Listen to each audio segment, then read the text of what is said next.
So at the time of me playing Elden Ring, I wasn't very familiar with From Software's works. It was pretty much my first game going into the Soulsborne Ekiro Ring series. It's so fucking stupid. Well, the first game I went into fully blind because a friend of mine recommended me to watch a playthrough, Dark Souls 3, while playing it. You know who you are. I'm pretty fond of difficult games though. I love Hollow Knight for example, and the old Monster Hunter games used to be incredibly challenging. Huge fan of roguelikes as well as Don't Starve, being pretty much one of my favorite survival games. So Elden Ring was kind of the right fit for me. Going into Elden Ring, however, I heard there was this boss that was notoriously difficult to beat, called Malenia. The blade of Nicola. So I decided, screw it, I'm gonna try to fight her, and I'm gonna beat this boss. And what occurred is probably one of the most painful experiences I've ever had to sit through in a video game. Holy shit.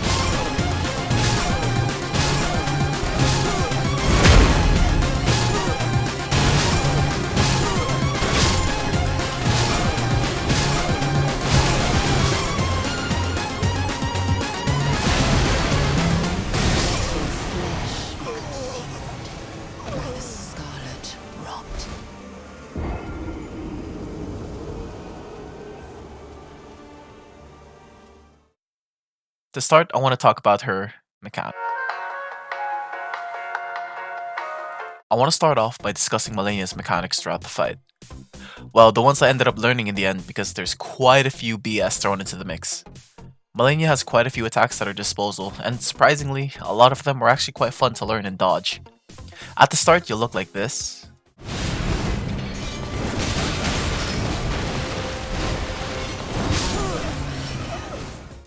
But by the end of it, you'll go into the fight looking like this.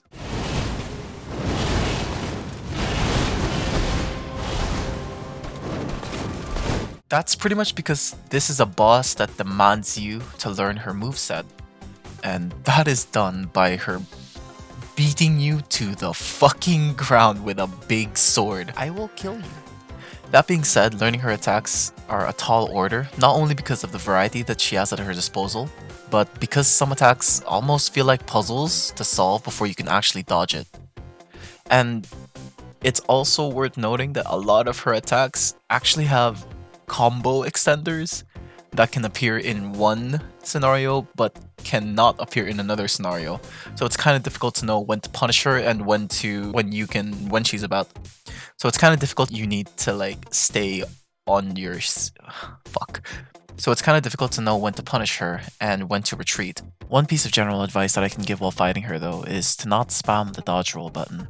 You'll need to wait out her attacks a little bit for like a second or two depending on which one, because you will get caught out since her attacks are delayed. Now that that's out of the way, we can get into her moveset.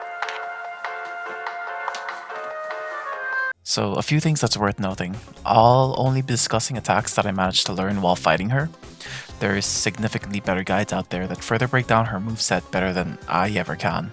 However, one of the rules I decided to place while fighting her was that I had no guides. I had to figure shit out on my own. Another rule was no overleveling and no summons. I have to defeat her with my own skills and abilities, and I have to figure them out my way. The first attack that I learned was her thrust attack.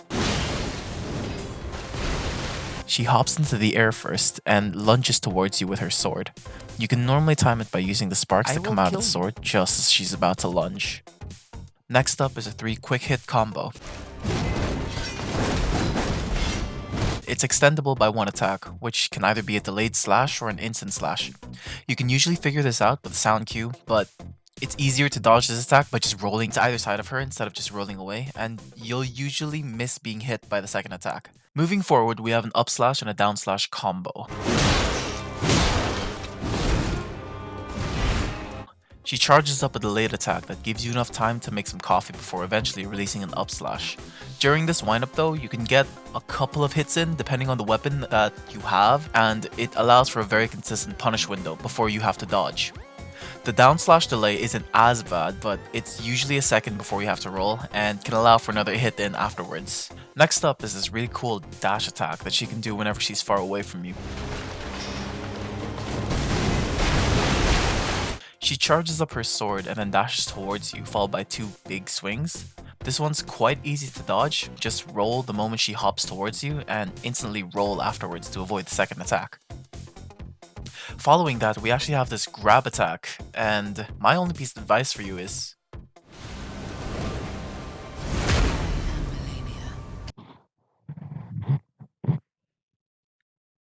don't get hit by this thing. And our next attack is oh, here we go. It's the water.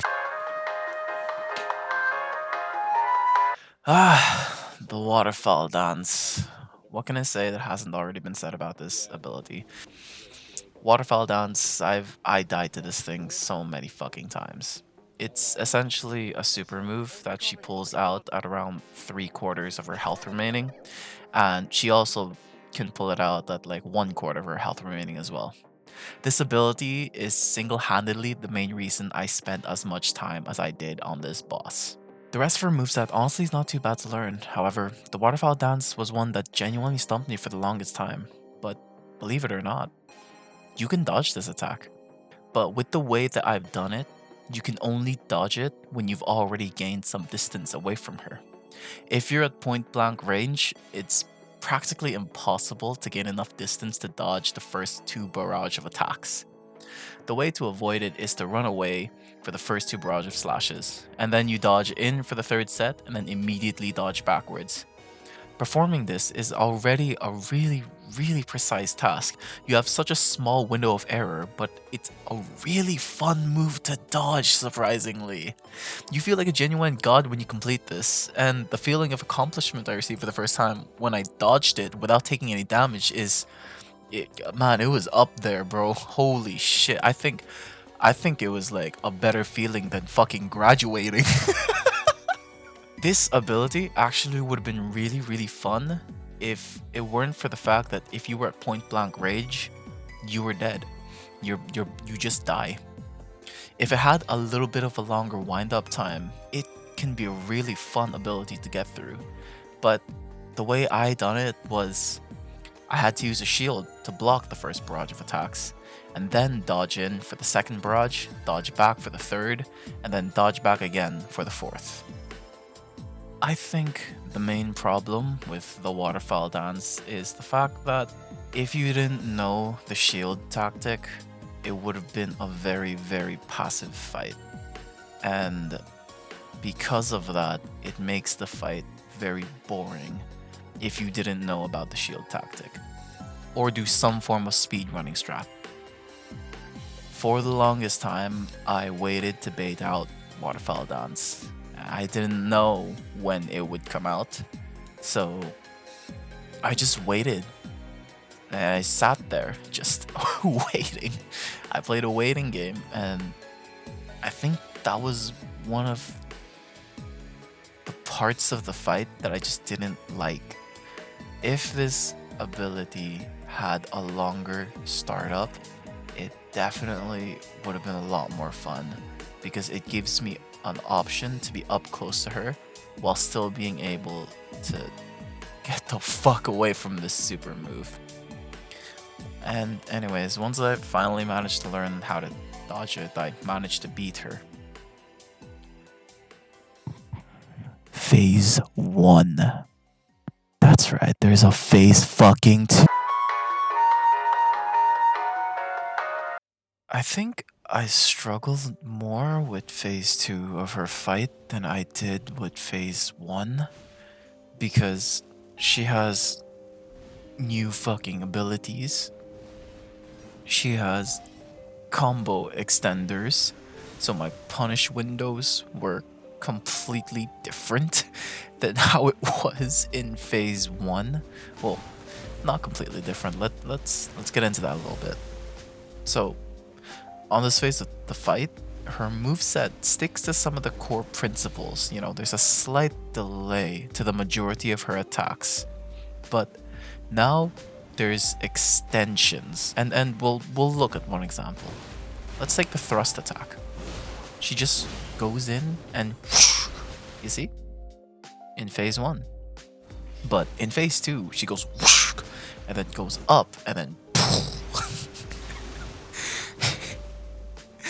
dude, the amount of times I had to fucking die. It was these combo extenders just fucked with me so much because the muscle memory of phase one was already ingrained into me by this point that these extensions just really messed with me, man. It was very difficult to unlearn some of the muscle memory that I ended up getting in phase one and just being a little bit more patient. I think phase two of the fight just took way longer than it should have, to be honest, because of the fact that I just could not readjust myself. And on top of all of this, she has a couple of new abilities as well. I'm not going to go through all of the changes that end up happening throughout the fight, but I do want to talk about two specific abilities that she brings out. And the first one actually happens at the very start of the second phase. So you better learn this one because this you're gonna see this one a lot if you want to beat her.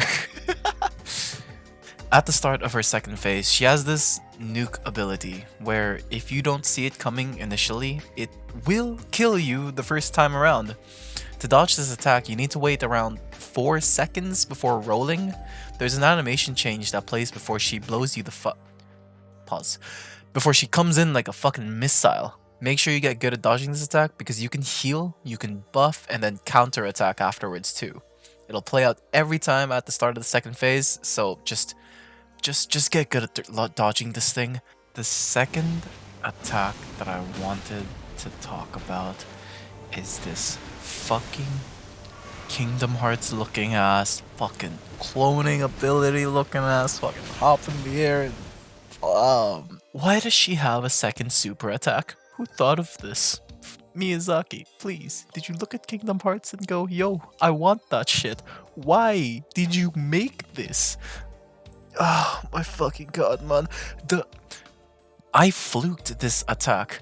On my winning shot, I still didn't know how to dodge this ability. What I'd done to dodge this attack was fucking pray, bro.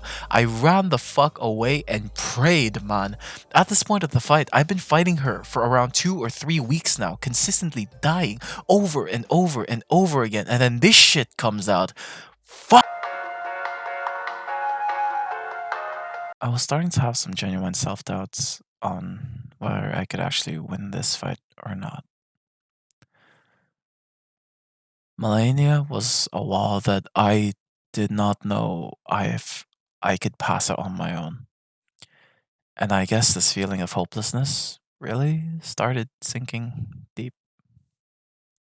I was ready to give up and stop with this whole idea and just use a summon to beat this boss. I was ready to give up on making this video, but I kept on trying and trying and trying. I'm trying, man. I'm doing everything I can here. Then you'll be fine. This fight was incredibly hard. Probably one of the most difficult boss fights I've ever had to go through, but I kept on trying. Now, you know how you see Reddit posts saying how the Soulsborne Ekiro Ring games can change people's lives for the better, change their mindset, and even in some cases help people through incredibly rough patches in their lives, constantly facing battles that seem unwinnable and losing over and over and over and over and over again. But you keep trying. Even when it gets hard, even when it feels like it's impossible, you just keep on going and you come back harder than ever. This is how these games change your mindset. These games beat you so so brutally to a point where you just want to give up, where you constantly face challenges that feels like you can't win, but eventually, if you keep going and if you keep on learning from all those attempts, something cracks and you prevail. And you fucking win.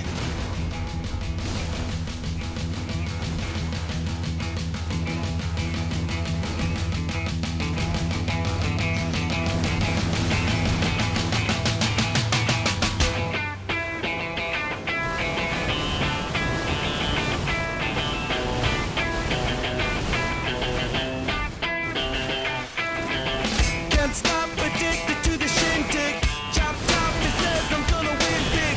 Choose not to life of imitation. Distant plus into the reservation. Deep funk the pistol that you pay for. This pump the feeling that you stay for. In time, I want to be your best friend. Eastside love is living on the west end.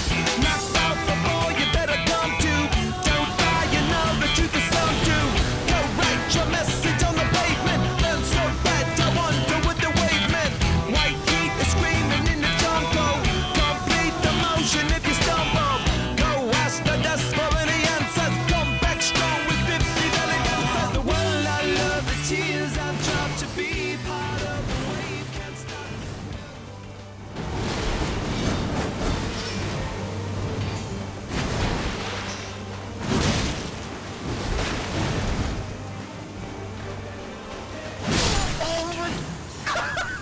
Extraordinary. Yes! The mark.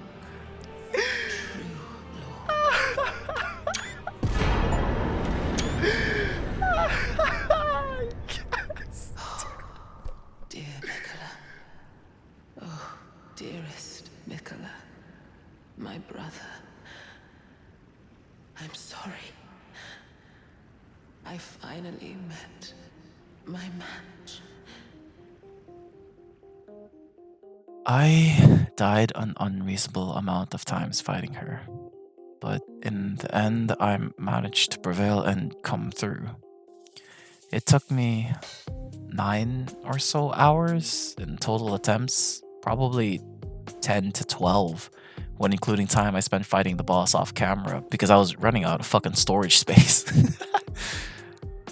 But in the end, it was so fucking worth it. Thank you for watching.